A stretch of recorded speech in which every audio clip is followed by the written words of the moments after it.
Olá, hoje a gente mergulha nas ideias de Luiz de Molina. Ele foi, assim, uma figura lá do século XVI, né? Navegou entre teologia, direito, até economia.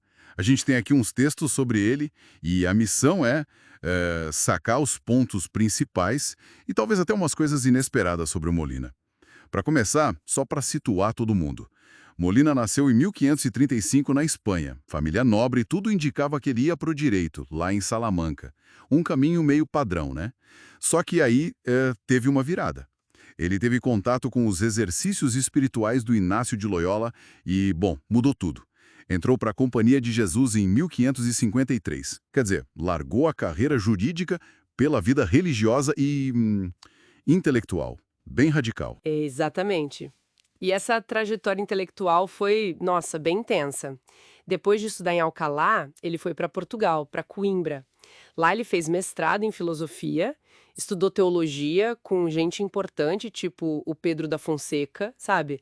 E depois começou a dar aulas, tanto em Coimbra quanto em Évora.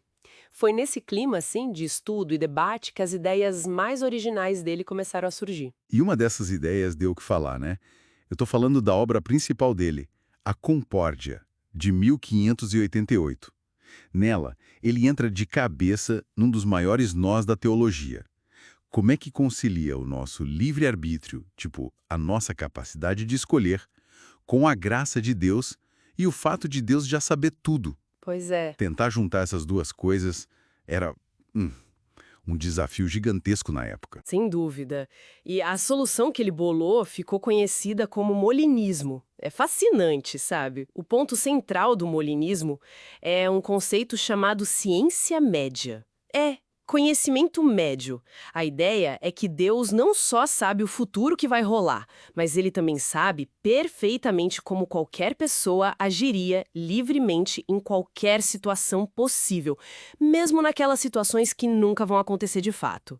É tipo como se Deus conhecesse todos os e se baseados nas nossas escolhas. Entendi. Então Deus sabe tudo antes, mas isso não tira a nossa responsabilidade? Exatamente, permite afirmar as duas coisas, a presciência divina e a nossa responsabilidade genuína. Foi algo tão novo que causou muita controvérsia, especialmente com outros teólogos, os dominicanos, tipo o Domingo Banes. A coisa foi tão séria que foi parar na Inquisição. Nossa. Sim, e precisou de um debate longo lá em Roma, a tal da Congregatio de Auxílios. Mas no fim, lá por 1607, a Igreja Católica meio que disse, ok, sabe, considerou o molinismo uma visão aceitável. Que reviravolta. Mas essa maneira de pensar a liberdade, a responsabilidade, não ficou só na teologia, né? Imagino que isso respingou nas outras áreas que ele estudava, tipo direito e economia. Excelente ponto, com certeza respingou. Essa visão sobre a nossa capacidade de agir influenciou muito o pensamento dele sobre coisas práticas. No direito, por exemplo, ele se preocupava demais com a justiça comutativa, sabe? Aquela ideia de que as trocas, os contratos tinham que ser justos para as duas partes, equilibrados. Ele buscava princípios éticos que funcionassem no dia a dia, nos negócios mesmo. E na economia? O que ele sacou ali? Olha, na economia, ele teve umas sacadas surpreendentemente modernas para a época. Ele notou, por exemplo, que se tivesse muito dinheiro circulando, o valor desse dinheiro, o poder de compra, diminuía. Isso é tipo um precursor do que a gente chama hoje de teoria quantitativa da moeda. Uau! E ele também argumentou que o preço justo de alguma coisa não dependia só de para que ela servia, da utilidade. Podia variar por outras coisas, tipo se era raro ou se muita gente queria comprar.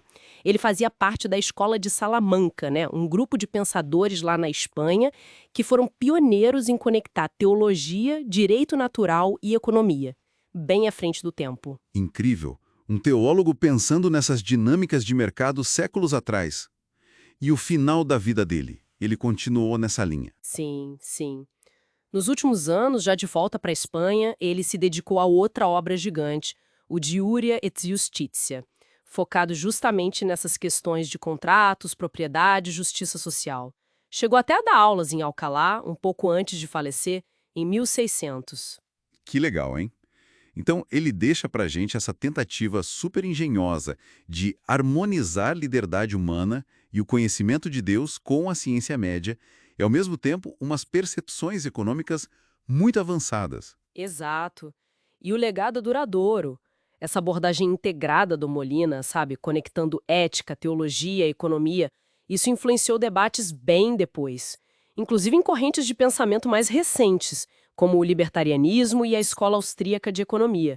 As perguntas que ele levantou sobre fé, liberdade e responsabilidade, elas continuam ecoando, né? Então, para resumir, o Molina foi um pensador que não teve medo de encarar uns paradoxos teológicos bem cabeludos e, ao mesmo tempo, conseguiu olhar com uma lupa para as dinâmicas bem concretas da vida econômica e jurídica. Perfeito. E sabe, fica aqui uma reflexão final para a gente pensar um pouco. Molina imaginou Deus conhecendo nossas ações livres futuras por meio da ciência média. Hoje, a gente tem algoritmos, inteligência artificial tentando prever nosso comportamento com base em um monte de dados sobre o que a gente já fez, né? Como será que essa ideia antiga do Molina conversa com os debates de hoje sobre privacidade, sobre liberdade, sobre determinismo nessa era digital? Que paralelos a gente pode traçar e que novas questões éticas isso tudo levanta para nós agora? Fica aí para a gente pensar.